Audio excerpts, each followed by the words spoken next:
traiter une objection, c'est déjà acquiescer, réceptionner, dire oui, je vous comprends, merci pour votre objection, merci pour votre question, voilà comment je vais y répondre.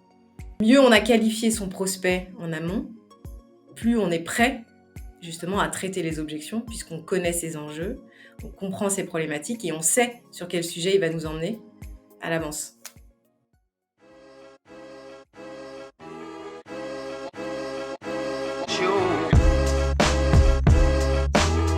Alors, je m'appelle Camille.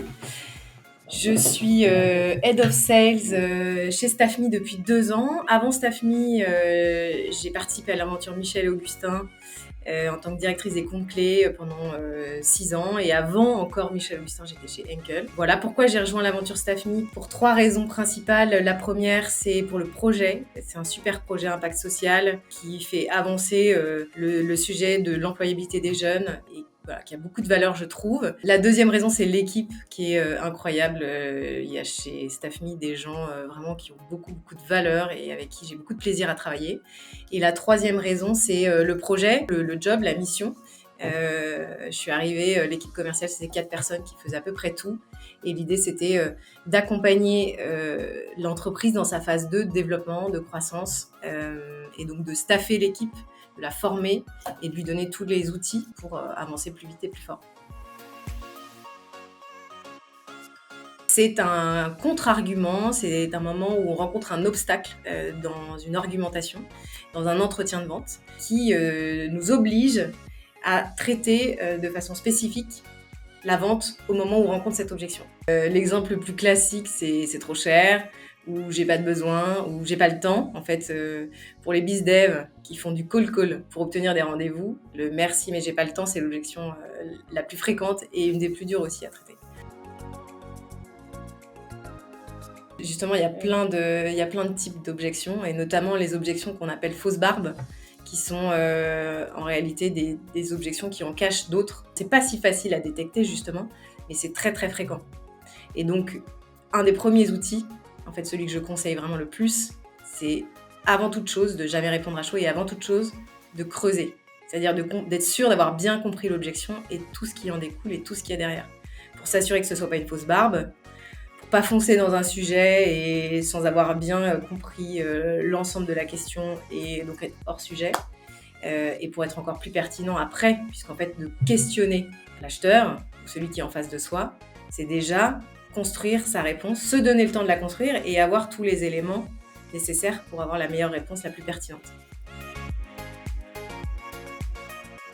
En fait, de toute façon, la règle, c'est qu'on prépare un rendez-vous.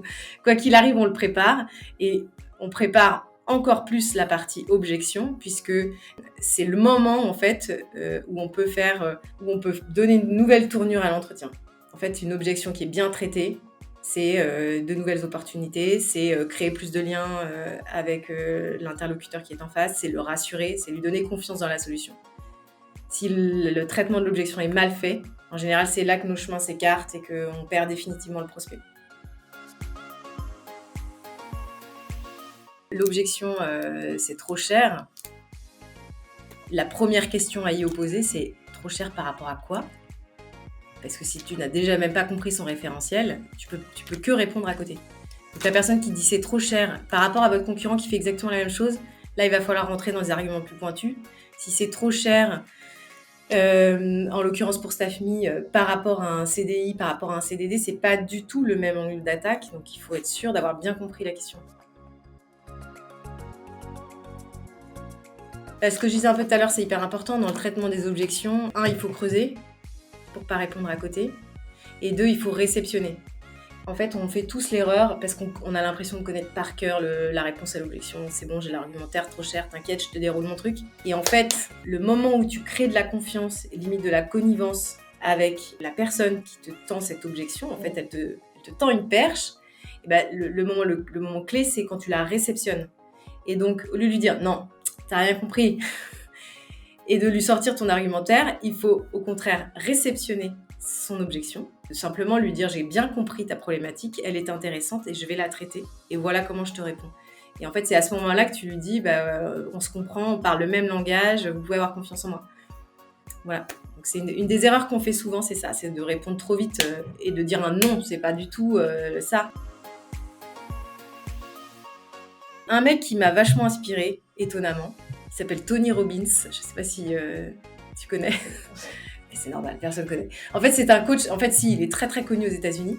C'est un coach américain, mais limite gourou, qui remplit des salles de milliers de personnes, vraiment, qui paye un prix fou pour venir au séminaire qu'il organise. Et c'est un coach de vie qui mise tout sur le développement personnel. Et en fait, c'est quelqu'un auquel Augustin Pellemel-Marmont de Michel Augustin s'est beaucoup intéressé.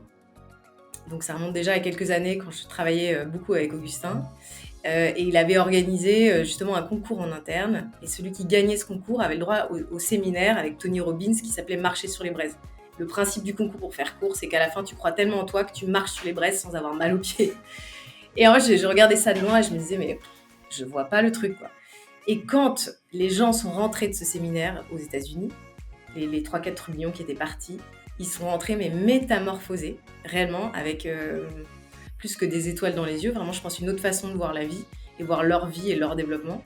Et du coup, j'ai commencé à m'intéresser à ce Tony Robbins. Et c'est assez bluffant. Et il y a un film qui est sorti sur lui il n'y a pas longtemps, je vous le recommande, il est assez marrant.